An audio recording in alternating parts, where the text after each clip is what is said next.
Isaiah chapter 55 verse 8. For my thoughts are not your thoughts, neither are your ways my ways, saith Yahawah. Isaiah chapter 55 verse 9. For as the heavens are higher than the earth, so are my ways higher than your ways, and my thoughts than your thoughts. So it goes down 60, 50, 40, 30, 20, gets all the way down. They get to a point where they can't separate us from the blimp. They call it merge plot, which means you're in the same space as whatever you're looking for, and you got to start looking outside because the radar can't help you anymore. I hear, hey skipper, do you see? And as he's saying that, I notice the tic tac. It's white, it has no wings, it has no rotors. I go, holy, what is that? I don't know. Zechariah chapter 5 verse 1. Then I turned and lifted up mine eyes and looked, and behold a flying robe. Zechariah chapter 5 verse 2. And he said unto me, What seest thou? And I answered, I see a flying robe. The length thereof is 20 cubits, and the breadth thereof 10 cubits. Zechariah chapter 5 verse 3. Then he said unto me, This is the curse that goeth forth over the face of the whole earth.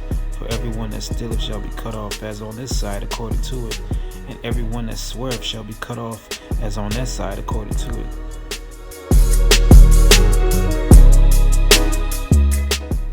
Zechariah chapter 5 verse 4.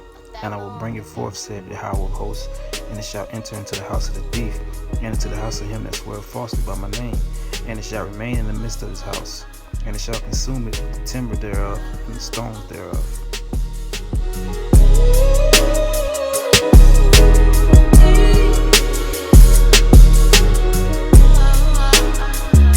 Please raise your right hand and repeat after me.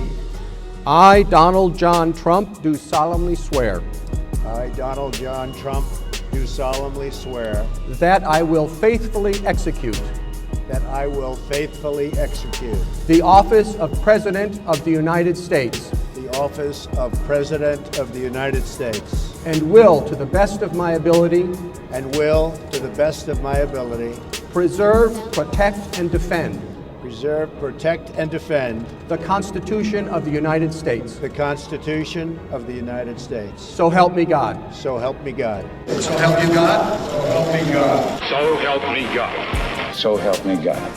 So help me God.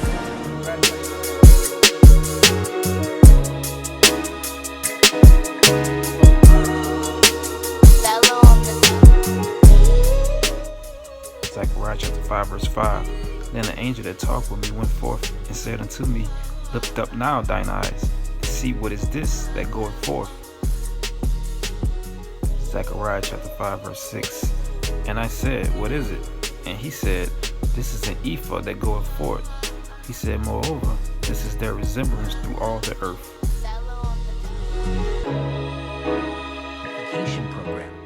In essence, what that program was an investigatory body looking at what we call the UAP, probably in the vernacular, it's better known as the UFO phenomenon.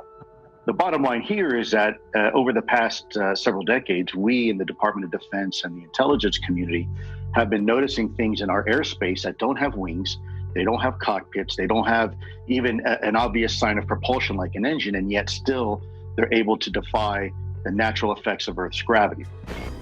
At first, the strange craft stays close to the surface, moving unlike anything the pilots had ever seen. This thing would go instantaneous from one way to another, similar to if you threw a ping pong ball against a wall. And we start to kind of orbit, because now we're going to watch this thing. We start a right-hand turn, and we're going from a clock code. The object is in the middle of the clock, and we're at 6 o'clock, and we're driving around the circle. So we get to about 9 o'clock, and it's just still doing its little erratic thing, kind of moving around this disturbance in the water.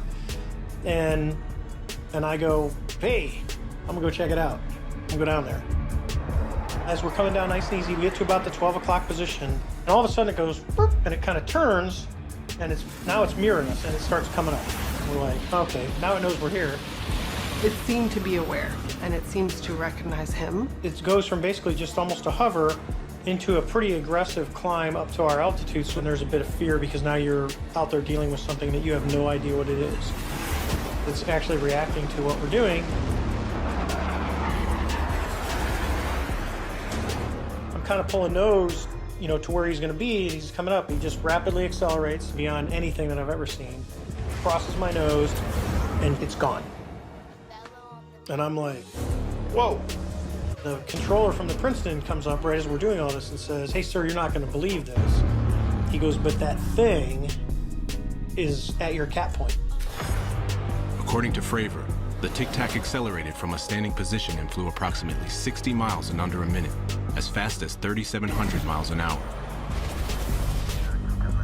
How did the Tic Tac know the pilot's cap point? And how did it accelerate so quickly?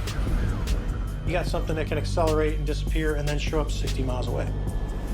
Kind of in awe a little bit because you go, whoa, we don't have that. And I'm talking, we're flying one of the premier airplanes on the planet. What was this? Psalms chapter 104 verse 3. Who layeth the beams of his chambers in the waters, who maketh the clouds his chariot, who walketh upon the wings of the wind.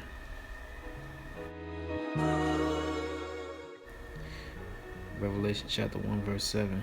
Behold, he cometh with clouds, and every eye shall see him, and they also which pierced him, and all the kindreds of the earth shall wail because of him. Even so, amen.